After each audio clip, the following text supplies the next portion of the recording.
Hello, good evening.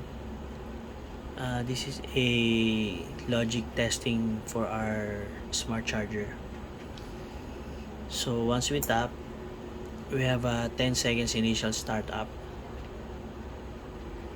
Then it will start charging. And then we have a 10 seconds countdown to show its full charge. This is only example. And then if it's full charge, the charging boy must tap the RFID before removing the battery.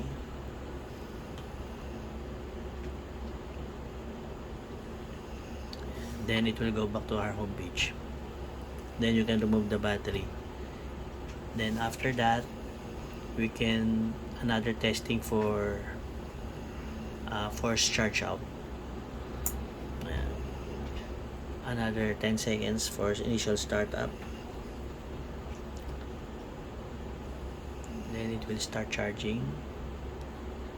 So if you want to force charge out, just stop again. Force charge out, please wait. Then it will go back to our home page. Okay, that's it.